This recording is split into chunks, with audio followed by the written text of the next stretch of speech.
Assalamualaikum warahmatullahi wabarakatuh. Saya Muhammad Fadli Nur Alim, peserta Latsar CPNS Provinsi Sulawesi Barat, penempatan di UPTD KPH Karama pada Dinas Kehutanan Provinsi Sulawesi Barat. Pada kesempatan kali ini saya akan sedikit mengulas terkait manajemen ASN. Pengelolaan sumber daya manusia ASN harus selalu berkaitan dengan tujuan dan sasaran organisasi. Dalam konteks ini, aktivitas dalam pengelolaan SDM harus mendukung misi utama organisasi. Pengelolaan SDM ASN dilakukan untuk motivasi dan juga meningkatkan produktivitas pegawai dalam melaksanakan tugasnya sehingga mampu berkontribusi pada pencapaian tujuan dan sasaran organisasi.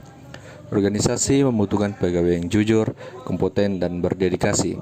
Untuk mendapatkan profil pegawai yang produktif, efektif, dan efisien tersebut, diperlukan sebuah sistem pengelolaan SDM yang mampu memberikan jaminan keamanan dan kenyamanan bagi individu yang bekerja di dalamnya. Maka sistem tersebut disebut dengan sistem merit. Konsep sistem merit menjadi bagian yang tidak terpisahkan dalam pengelolaan ASN. Apa sebenarnya sistem merit itu? Mengapa dibutuhkan? Itulah pertanyaan-pertanyaan yang sering muncul terkait sistem ini.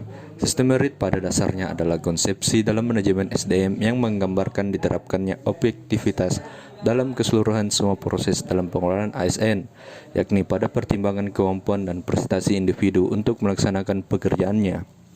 Ada 6 poin penting yang harus dicermati dari sistem merit.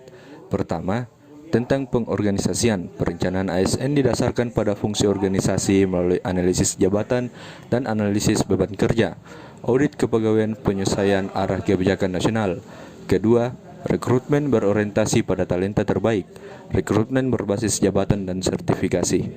Ketiga, pengembangan kapasitas dalam mengarungi kesenjangan kompetensi dengan cara pelatihan 20 jam per tahun bagi tiap PNS. Keempat, penilaian kinerja yang berkelanjutan dengan cara membentuk tim penilai kinerja. Kelima, promosi dan rotasi menuju PNS yang dinamis dengan cara talent mapping dan career planning.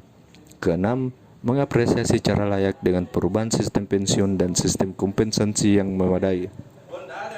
Menurut Pasal 8 Permenpan Nomor 40 Tahun 2018, ruang lingkup sistem merit meliputi: yang pertama, melakukan rekrutmen, dan yang kedua, memperlakukan pegawai ASN secara adil dan setara.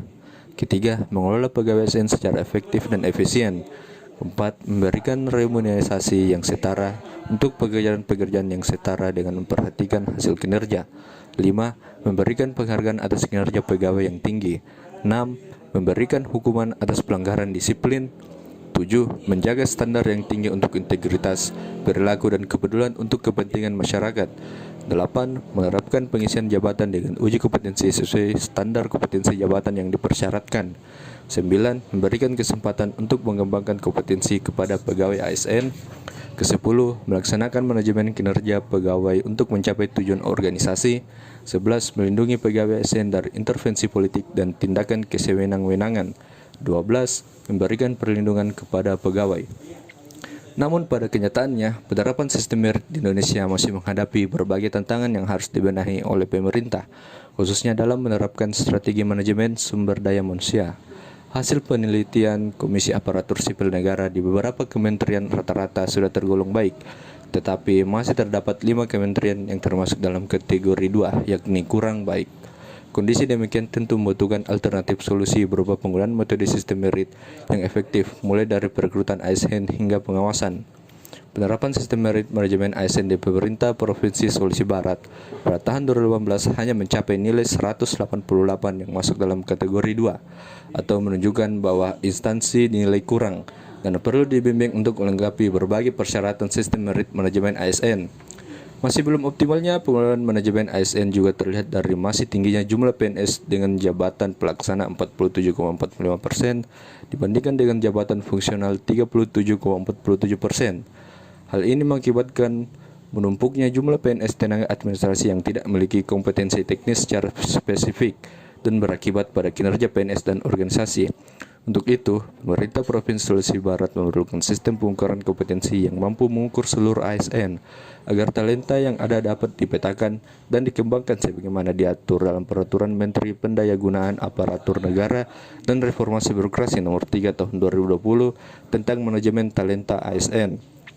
Tetapi dengan demikian, sesuai yang terlampir pada Peraturan Gubernur Sulawesi Barat Nomor 17 Tahun 2018 tentang Rencana Kerja Pembangunan Daerah Provinsi Sulawesi Barat, telah mencapai visi Sulawesi Barat maju dan Malabi agar visi tersebut dapat diwujudkan sehingga mampu mendorong ketercapaian pembangunan daerah melalui pemanfaatan sumber daya yang dimiliki.